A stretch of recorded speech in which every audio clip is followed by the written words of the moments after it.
Eleições municipais e o personalismo. Araré Carvalho. 2 de fevereiro de 2016.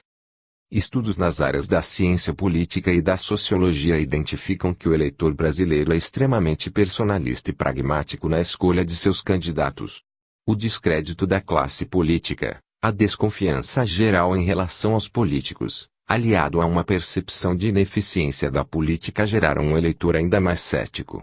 Este ceticismo fortaleceu e fortalece as bases do personalismo eleitoral. A crise política que o país atravessa só intensifica este processo de desencantamento com partidos e instituições políticas, como o Congresso Nacional, as Assembleias Estaduais e as Câmaras de Vereadores, dando mais forças ainda para o personalismo. A ideia de que partidos e instituições são pouco confiáveis desvia o foco do eleitor para as características pessoais do candidato. Para além do conteúdo programático do partido e da candidatura, valores pessoais são tomados como guia dos votos. Esse processo se intensifica quando falamos de eleições municipais. Primeiramente porque o país não possui partidos nacionais. Uns mais, outros menos, cada partido ganha configurações particulares em cada município, possuindo, algumas vezes, os contornos de seus líderes locais. Isso tende a ser ainda mais verdade em municípios com menos de 200 mil eleitores que não têm tanta atenção das direções nacionais dos partidos. Outro problema é que poucos eleitores chegam a ter contato com o plano de governo do candidato. O que se vê nos panfletos e santinhos são propostas genéricas do tipo mais educação, mais saúde. Ou seja, a escolha de um candidato ou outro obedece, novamente, a critérios pessoais. Relações de parentesco, de trabalho, religiosa e de amizade ajudam na definição do eleitor, muito mais do que as propostas da chapa. Com efeito, a escolha do candidato, para boa parcela dos munícipes, está baseada fortemente nas avaliações que o eleitor faz das características pessoais dos candidatos. Quando dizemos avaliação das características pessoais, estamos falando da imagem que o político transmite. No Manual de Política O Príncipe, de Maquiavel, que ainda hoje é o livro de cabeceira de marqueteiros políticos, o Florentino nos lembra, não é importante ser, mas sim aparentar ser. Transmitir a imagem de competente e honesto não é a mesma coisa de sê-lo. Muito das características que definem o voto podem não ser exatamente incorporadas pelo candidato, mas vendidas como se fossem.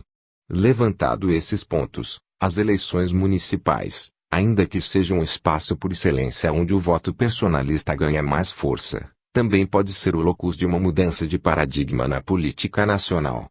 Os recentes debates políticos e manifestações deram alguns tons mais ideológicos às eleições municipais que se avizinham. Caso as manifestações e debates acalorados, que surgiram a partir das jornadas de junho de 2013 e tiveram prosseguimento nas manifestações pró-impeachment, tenham realmente algum efeito, a tendência é que tenhamos eleitores mais críticos e vigilantes nestas eleições.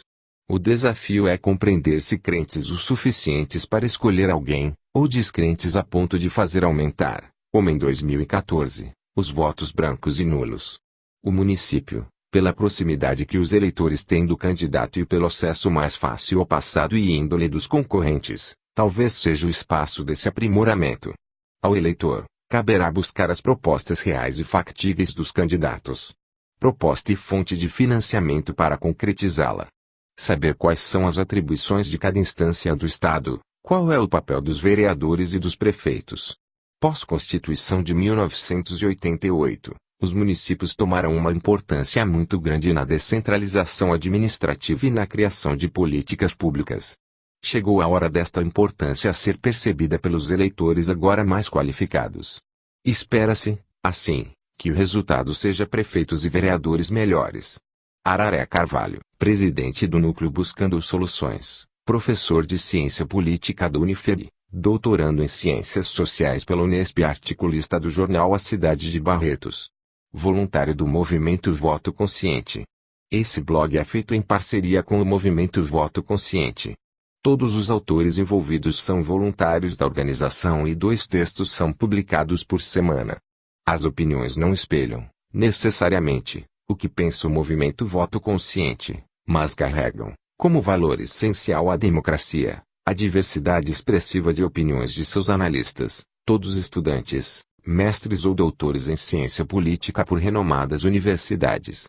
As temáticas terão sempre como base algum aspecto associado ao legislativo, e podem retratar realidades e desafios municipais, estaduais ou federais.